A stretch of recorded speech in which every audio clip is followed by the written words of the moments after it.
Hello, my name's Michael Morgan. I'm a doctoral candidate in counseling and school psychology at Florida State University, and I've been invited to give a brief lecture on diagnosis and treatment of ADHD by Dr. Yoon, who's helping teach the psychopathology course at this time.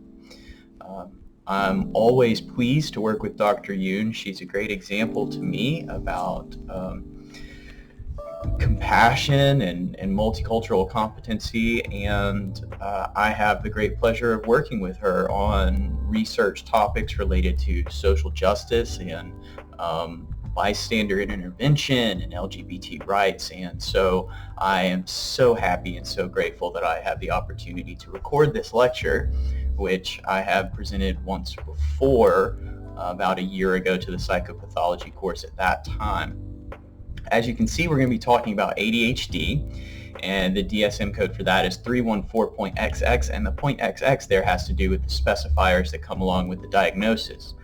However, actually running through the diagnosis is kind of boring, and it's not the real meat of the conversation. So I'm hoping that I can spice it up a little bit, tell you a little bit about evidence-based treatments and some interesting characteristics that differentiate ADHD by gender and some other considerations as well. One of the really great opportunities that we have here at Florida State University is the ALEC, which is the Adult Learning and Evaluation Center. We offer some world-class services related to ADHD treatment and evaluation. It really is a flagship sort of location for ADHD-specific services. This book I'll be talking about a lot by Drs. Francis Pravat and Abigail Lavrini. Dr. Pravat worked here at FSU helping create ALEC, and Dr. Lavrini graduated from FSU here and is currently private practice in Jacksonville, Florida. This book is published by the American Psychological Association, and ADHD coaching, based off of our model that we use for this, is considered an evidence-based treatment. So the experience that I've had working in ALEC has really prepared me to discuss certain topics related to the treatment of ADHD from a behavioral perspective. It's a great opportunity. Anybody that's really interested in ADHD, I highly recommend looking up the Counseling and School Psychology program to see what kind of resources, if you're interested in pursuing a PhD and you want to learn more about ADHD, I would say we are an excellent choice, especially if you want to go into clinical practice and learn more about evaluation. I found this great quote about ADHD, not just having worked with people who experience ADHD, but having close family members who have it as well. This quote was found on Twitter. It said, ADHD is like being possessed by a demon, but the demon is you. And the important thing to think about ADHD is it is a deficit in executive functioning. It's going to cause the individual difficulties with planning their tasks, following through with inhibition. And these things show up in the symptoms that we see. But it's important to remember the symptoms are not the cause, the etiology of the illness. And so just because someone possesses the symptoms doesn't always mean that they have ADHD. It's really important to do a thorough differential diagnosis and to get an idea of, okay, we know this person possesses symptoms X, Y, and Z. Is there another explanation for it? If there is not another explanation for it, then you retain your ADHD diagnosis as your hypothesis. This is hypothesis testing. As a science-informed practitioner, whenever I'm engaging with a client, whenever I'm creating a case conceptualization, a case formulation, it is always based off of the idea of I am creating tests. I am creating a hypothesis to test it, and one of those might rightly be ADHD. So when it comes to diagnosis, here are your basic DSM-5 criteria. More than or equal to 5 of these symptoms in adults. For more than 6 months, that's very important. If a person's only experiencing for a short amount of time, then it cannot count as ADHD. That's extremely important when it comes to things like depression or anxiety symptoms, some other thing, PTSD, some of these things. What we have in some ways here are what are called transdiagnostic symptoms. For example, difficulty sustaining attention. This is a common thing. When you look at generalized anxiety disorder, it says difficulties with concentration. The same can be found in depression diagnoses or PTSD diagnoses.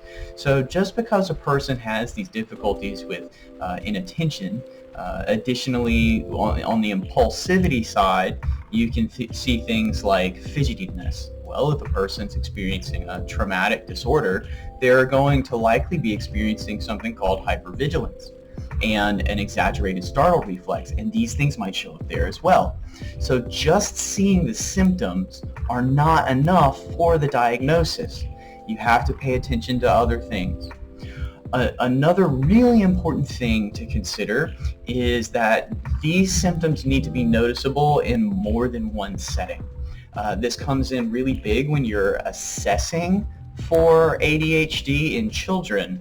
If the child is only demonstrating these symptoms in one setting, say they really dislike church or they just hate their math class, so they're fidgeting or not paying attention in math class, well, that wouldn't count. If the child's able to sustain attention, if some of these symptoms seem to disappear when they're at home or in another setting, then it's also likely not to be a full qualifying ADHD diagnosis.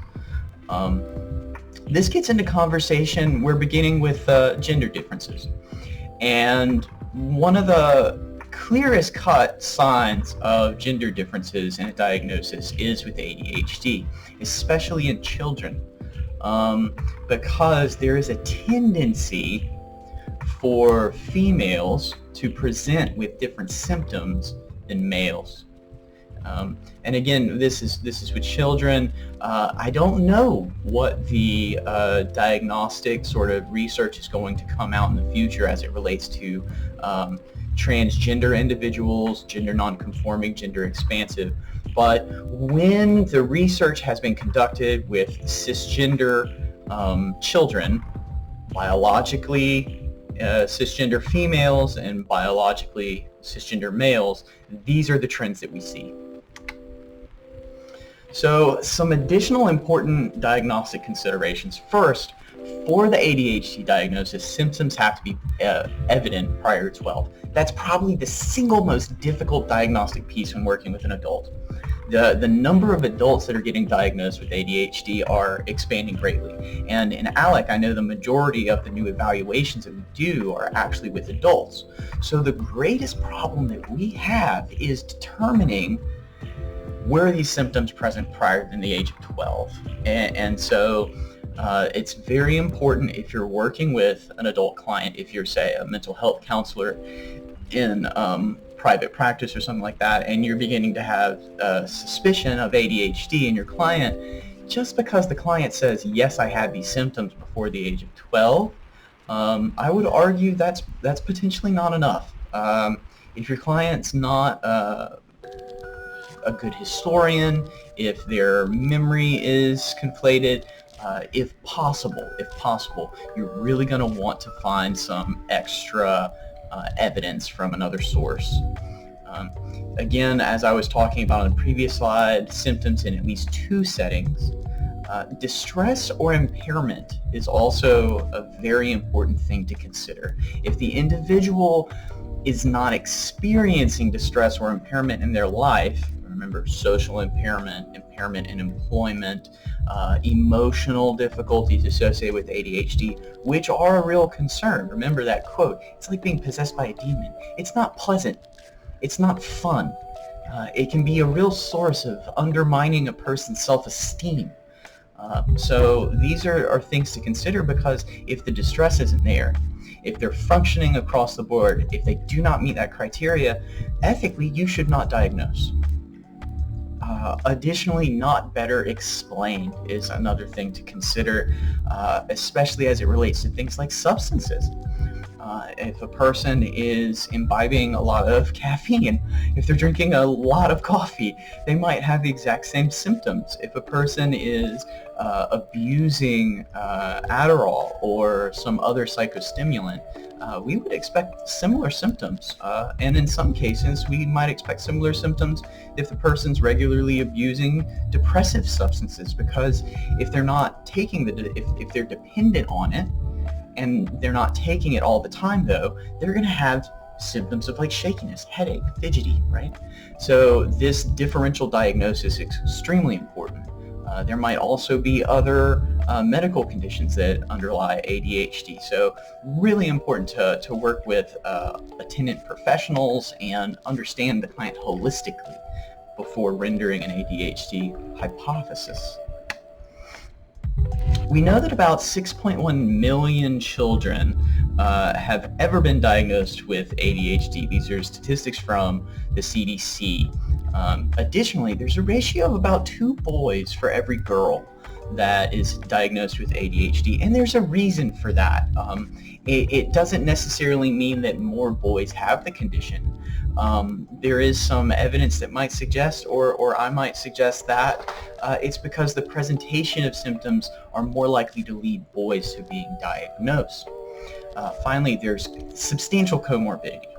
64% of individuals who have an ADHD diagnosis also have either a diagnosis of a behavioral disorder, and then 30% are diagnosed with an anxiety disorder. And again, that actually relates to this gender difference in some ways, because we see that in children especially, young males are much more likely, if they have an ADHD diagnosis, to simultaneously qualify for oppositional defiant disorder or other behavioral disruption disorder, intermittent explosive disorder, because again, thinking about the condition, it impairs executive functioning.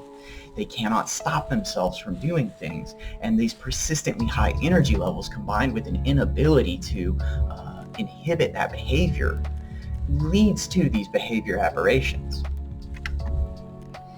So what causes ADHD? This is a great question, and there are myths as well as multiple causes. I'm afraid the answer is we are better able to tell you what doesn't cause it than we are to tell you what does cause it. The big myths are sugar, too much TV, bad parenting, always a favorite throughout the history of mental health services. If something's wrong with the child, blame the parents, often very, very unfairly. And then finally, poverty. Poverty doesn't cause ADHD, but oftentimes difficulties in the school system do. And not that they actually cause ADHD, but they increase the rates of diagnosis because the children aren't getting what they need to thrive. And it's an unfortunate side effect of that. Now, when we look at the causes, it's a complex combination of things in general. In the extent of like TBI, which would be traumatic brain injury, that's a little bit different. But there is some evidence that like different kinds of foods, I believe it's a red food coloring that goes into some of your favorite foods, maybe junk foods, has been known to contribute, potentially. It's out in the open. Then we definitely know that neurological differences, brain differences, genetics, and prenatal or early development, for example, exposure to toxins in the environment, are all well known to relate to the development of ADHD. But with any specific individual and any specific diagnosis, we couldn't necessarily tell you which one of these things is the most causal. It's likely to be some sort of combination of all three. And that brings me down to the last one on this list, adverse childhood events. Now, the adverse childhood events is something that's been explored quite a lot in the past 20, 30 years. There's something called the ACEs scale. It's used by the CDC. It's used throughout lots of psychological studies. And it looks at the exposure to different kinds of traumatic events for children, including things like even witnessing violence or witnessing domestic violence without being the target of it. And there's a direct correlation and a predictive relationship between the likelihood that a child is diagnosed with ADHD and the number of ACEs that they've experienced. And so that probably interacts there with brain differences, genetics, prenatal early development, and it's also possible that it interacts with that myth that poverty is a cause, because unfortunately one of the other findings as it relates to ACEs is that ACEs relate to socioeconomic status. And so individuals who live in situations where they're persistently discriminated against, experiencing marginalization and different forms of oppression, are also more likely to experience different ACEs. So these are things to think about. And what's really important to know here is that with any one person, it's incredibly difficult to say which one of these things is the cause, but it is much easier to say that is not the cause. And so, for instance, those Capri Suns or Gushers or whatever the kids like to eat, that's probably not the cause. So what causes differences in presentation? And again, here with presentation, we're talking about what symptoms are we seeing in the individual that are leading us to hypothesize the diagnosis of ADHD. When I am working with this client, the presentation, these are my best guesses. These are my clues. You know, I'm going to pay attention to my clues. Common symptoms of ADHD can appear different based on both age and the client's gender. So those are very important things to consider, and we're going to talk a bit more about those now. So remember I was telling you that more boys are diagnosed than girls, and that presentations change as people age, that boys are more likely to get a behavioral disorder. And this is because the symptoms that are most commonly seen in boys, especially in the school setting, are ones that are much more disruptive. When you look at these differences in the presentation between girls and boys, you'll notice on the boys' side, you're seeing hyperactivity, impulsivity, externalizing, and typically they're more impaired. So that's going to show up on different achievement testing and things like that, where their test scores are often lower in general than girls are. Now with girls, you see inattention, internalizing, and less impaired. And so basically what you're seeing here is with ADHD, the squeaky wheel gets the grease. You'll see a boy with ADHD, he's bouncing around off the walls, maybe he's taking things off of other people's desks, maybe he's yelling or doing different things, maybe he hits somebody. These are going to get a much more direct attention from the teacher. The teacher's going to see it, the teacher's going to say something.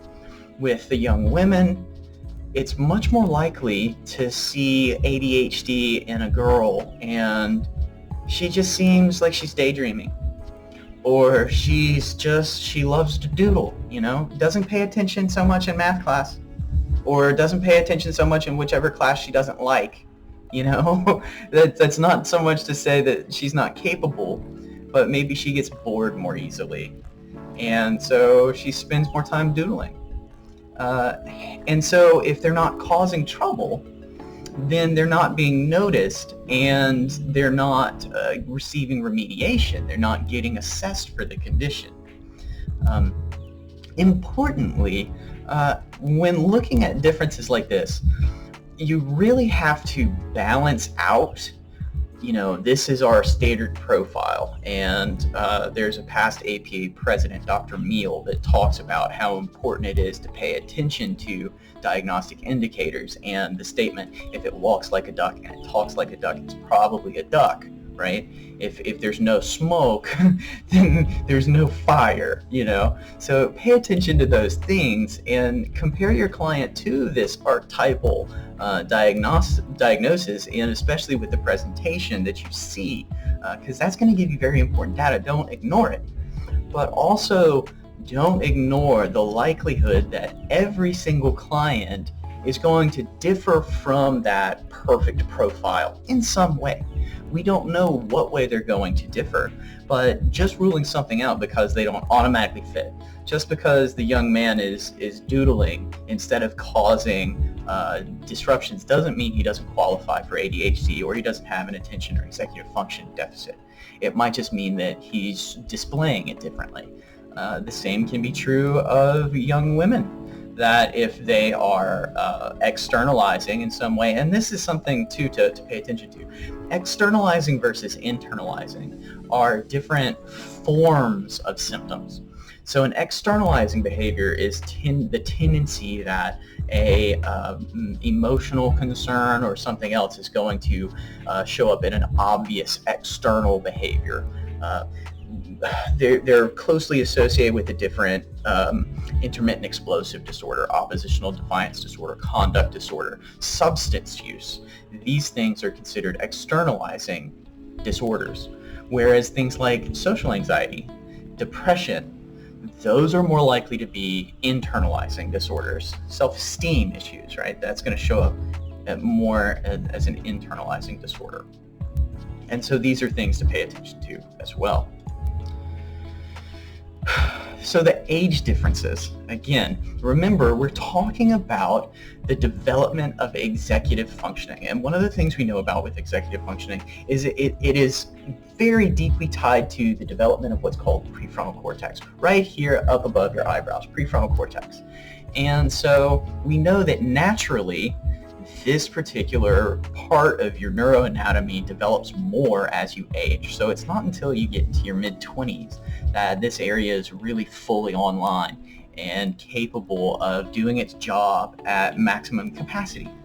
And so what we see because of this change is that the symptom presentation in adults is going to be different, because even though the ADHD adults executive capacity and things like inhibition and planning are going to likely lag behind the standard ability levels for that age group, it's still going to be better than it was when they were children, unless they're extremely impaired in another way.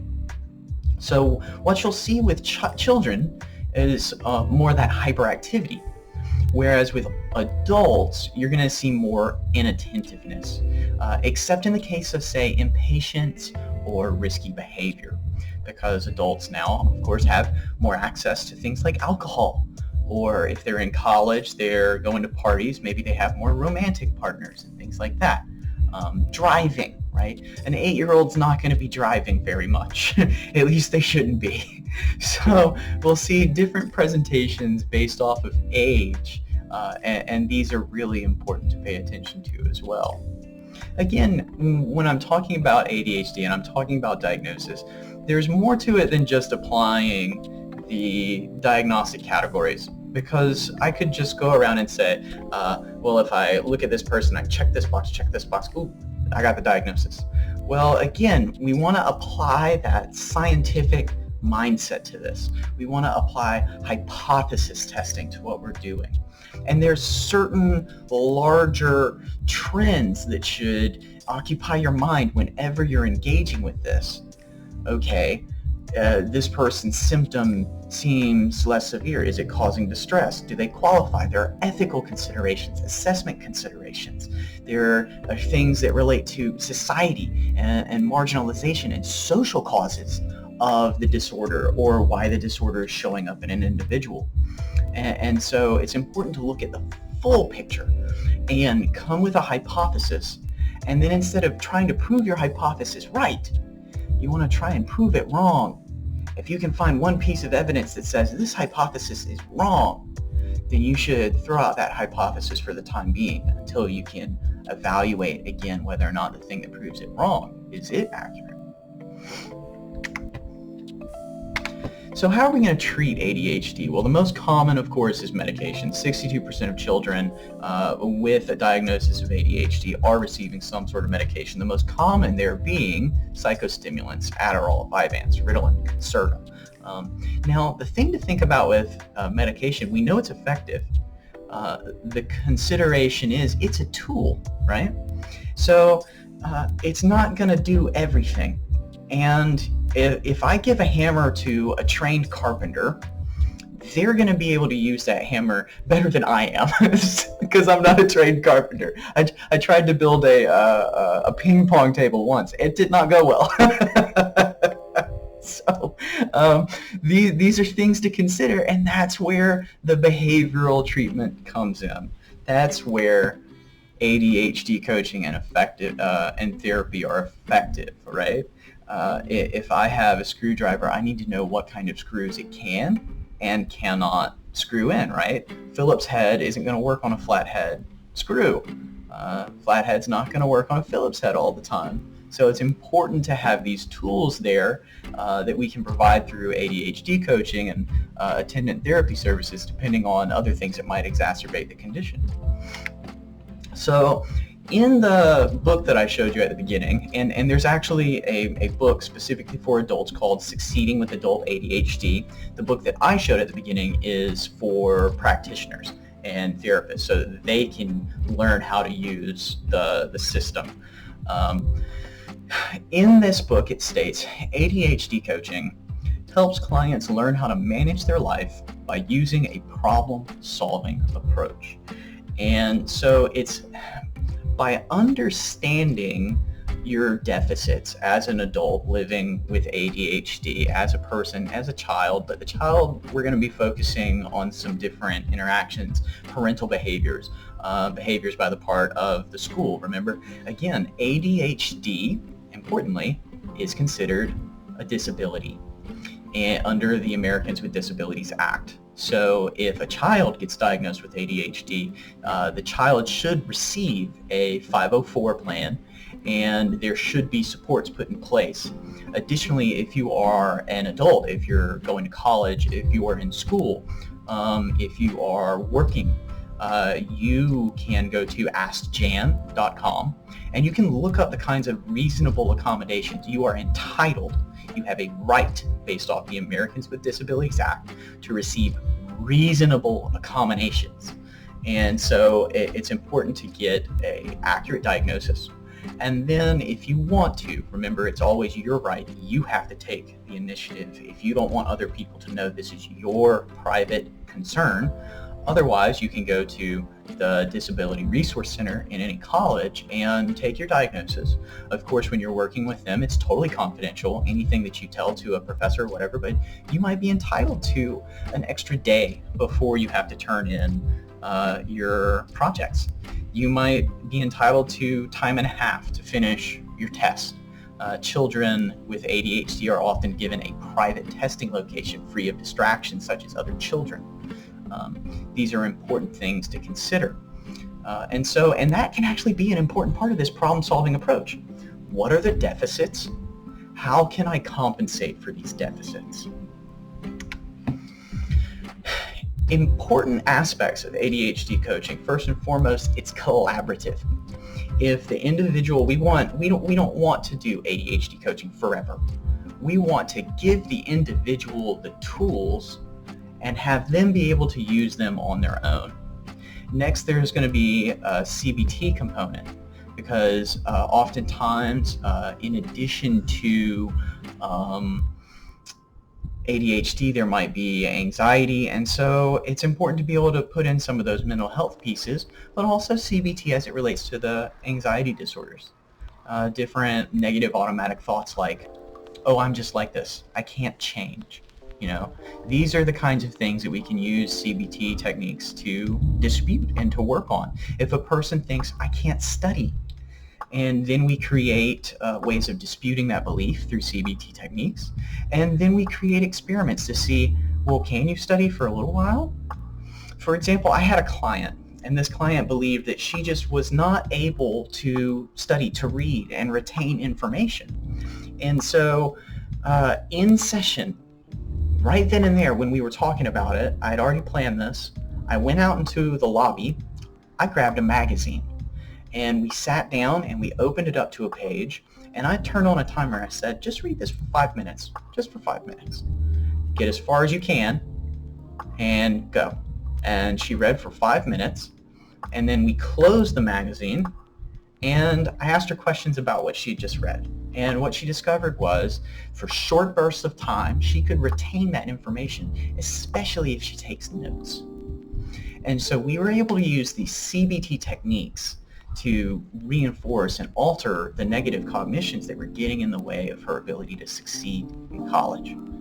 Psychoeducation is probably one of the most important aspects of ADHD coaching. We're going to talk a little bit more about that in a second when we talk about this new emerging practice of neuro counseling. Neuropsychology is different. It's more about testing, but neuro counseling is very important.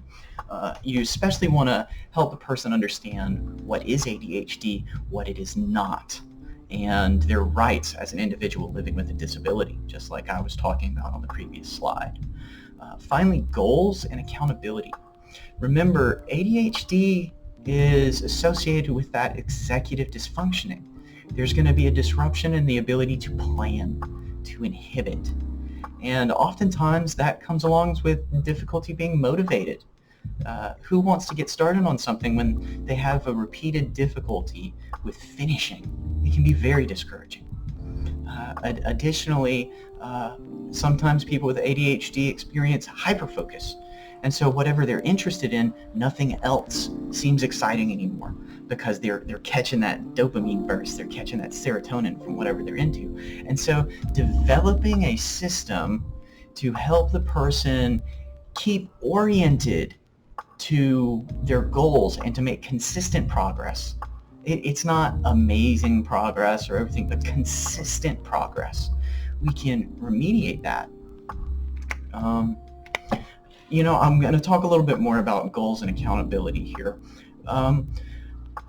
One of the big things with goals is with the client working on SMART goals, finding out with the client what life experiences, what duties or responsibilities are they having the most difficulty with. And then if you've ever heard of hacking yourself, that's essentially what we're going to help the client do.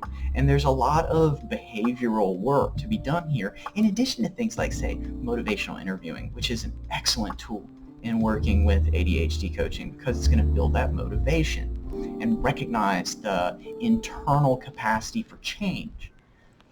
So say I had this client, was in college, and the client was having difficulty passing her test. She was on academic probation because she hadn't been consistently doing her schoolwork in the previous semester and didn't do great on tests. But she felt overwhelmed because studying was hard and she didn't know what to do or how to keep up with it.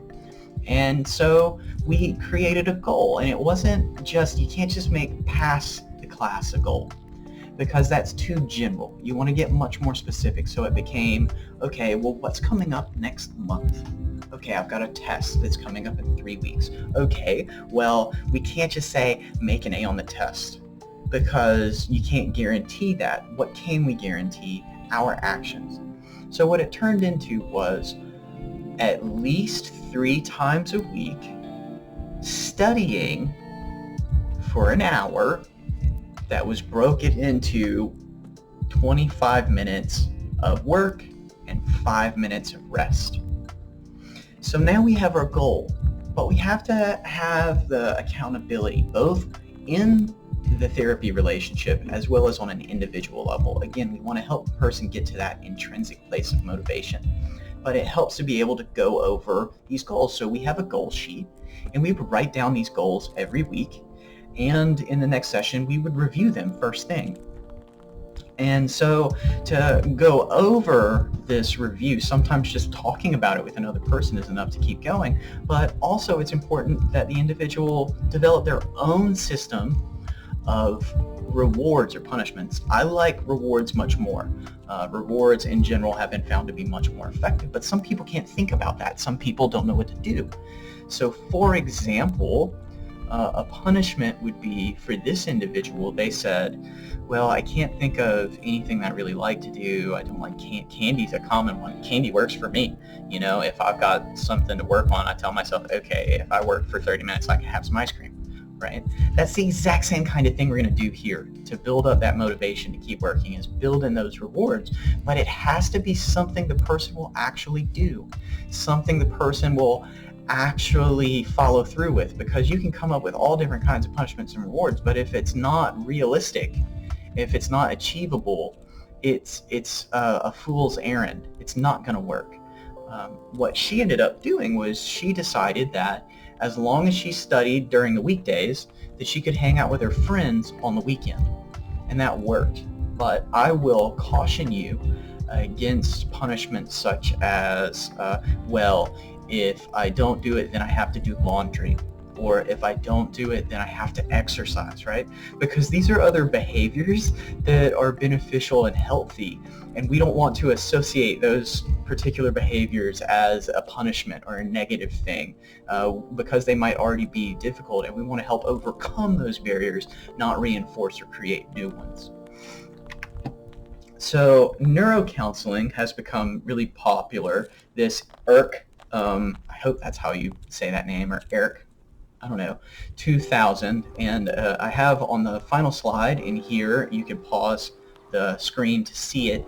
All of these references are listed back there in APA format. And this psychoeducation, as it relates to ADHD, is fundamental, because it's helping the person understand why it's important to have rules for governing your own behavior. Because if you don't have these rules in place to govern your own behavior, then the symptoms and the difficulties and deficits of ADHD are going to slip through, right? So if you know that you have ADHD and you have difficulty planning, and that on a regular basis, if you just fly by the seat of your pants, then your plans are going to fall apart, and that's been a consistent problem in your life, then it's going to be important to have a system in place that will allow you to find a loophole. And we're going to talk about that in a second. It's probably the most important intervention in ADHD coaching in some way, is overcoming this planning deficit. But without understanding why, when the individual develops insight about what's going on and why, that motivation can increase. And this is one of those places where understanding and marrying our knowledge of therapy with the continuing growing knowledge on neurofunctionality and neuroscience, neuropsychology, this is a way that we can be of more service to our clients. Really understanding, when I've been talking about these gender differences, when I talked about the age differences, that this prefrontal cortex and this etiology of ADHD are more important than just the symptoms. Because if you're only looking at the symptoms, you're missing the big picture. And the treatment, if you're just treating the symptoms, you're not treating the causes. And so we want to treat the causes to help overcome the disorder. So one thing in almost every single time where I've engaged in some form of ADHD coaching, in that first session, we're going to be talking about getting a planner. I recently found one myself. This is not an endorsement, but this thing called the 5-second journal. And this is something that's really fun with ADHD coaching that I found, and with a lot of therapy, growing as a therapist, are working with clients and learning these things. There are times where I find myself saying, man, why don't I do that? And so now I too keep a planner, even though I don't have a diagnosis of ADHD. It's important to remember with almost every diagnosis, the things that these people experience, what makes it a diagnosis is that it's something normal that almost everyone experiences, but it's increased in intensity or it's prevalent beyond an adaptive level. It's no longer normal, right? So the symptoms of ADHD pop up in individuals all the time. If I'm in a business meeting and it's going along like 2 hours or something, and we're talking about what we're going to do with a stack of chairs because people have very strong opinions on chairs, I'm going to get bored. I'm going to doodle. I'm not going to pay attention, right? And so in my daily life, it can be difficult to manage all of my responsibilities. That's where my planner comes in place. And that's the whole point in this ADHD coaching. If the individual develops a set of rules, a set of healthy habits, first thing in the morning or last thing at night, or first thing in the morning and last thing at night, they open their planner, they look at their weekly plans or their monthly plans, or say their school syllabus once a week to see what's coming up next week. Add those things in the planner for the week. Check the planner at least once every day. They can stay oriented. They can overcome that planning deficit associated with executive dysfunction. This is another thing too to think about what's right for the client, what works for you, right? I found this 5-second journal. I like the way it's set up, right? Not everybody will do that. The most common way that I've seen with clients that they want to do, what are we always carrying around? Phone, right? You got Microsoft Outlook, you got Google Calendar, great. Does that work for you? Great, use it. Let's talk together, let's collaborate, let's see how is it working, how is it not working, how can we overcome it, how can we increase your motivation to stay engaged with these tools at your disposal so that you can overcome these deficits that have been dragging you down, dude. That's what we're here to do. That's what I love about my job. I love my job. I love working with people who experience ADHD because we know that treatment works. Treatment works. And so when a person comes in, when I can build that connection with them, when we can get an accurate diagnosis, so important. Without an accurate diagnosis, we're just floating around. We don't know what direction we're going in. But to make that accurate diagnosis, you have to approach it ethically. You have to approach it sensitively. It's important to approach it with that scientist mindset. It's important when you're looking at this that you consider questions about marginalization and background and the way society is going to look at this. Does this child have ADHD, or is this child chronically in a system where they are not getting the stimulation that they require? When we're working with clients who have ADHD, how can we advocate for their well-being? How can we work with, if you're a counselor, if you're a psychologist working in the school system, how are you going to work with parents on creating that individual education plan, right? On that 504 plan? How are we going to advocate for these people, right? These are the things that are at the heart of our profession. It's more than just sitting down with someone once a week to talk about feelings. It's about providing them with the highest quality, ethically bound and guided service. And with the information in this presentation, you are now a little bit more prepared to do that with clients who talk about or you suspect might have ADHD. Again, thank you so much for taking this journey with me. I always love talking about these things. I hope that my enthusiasm for this discussion, I hope you've learned just a little something. If you have any questions, feel free to reach out to me at mjm18j@fsu.edu. If you are in the psychopathology course with Dr. Yoon, I highly suggest talking to Dr. Yoon. If you're interested in Florida State University's doctoral program in counseling or school psychology because of ADHD, I recommend maybe send me an email or something like that. Find out what it takes. Learn about ALEC. If you think you have ADHD, you can send an email to the Adult Learning and Evaluation Center to find out what it takes to get an evaluation. If you want coaching, you may think you have ADHD, but you don't have a diagnosis. That's okay. You don't have to have the diagnosis to receive coaching. As long as you are in the state of Florida, right now, because of COVID-19, we're offering those distance services. And it's important to know that you can be in Miami. As long as you're within the state of Florida, we can render services to you. And you do not have to have a diagnosis to benefit from coaching, right? I don't have ADHD diagnosis, and I benefited from coaching. It's a great experience. And again, thank you. And great thanks to Dr. Yoon for offering me this opportunity to present again. Here is the reference page as promised.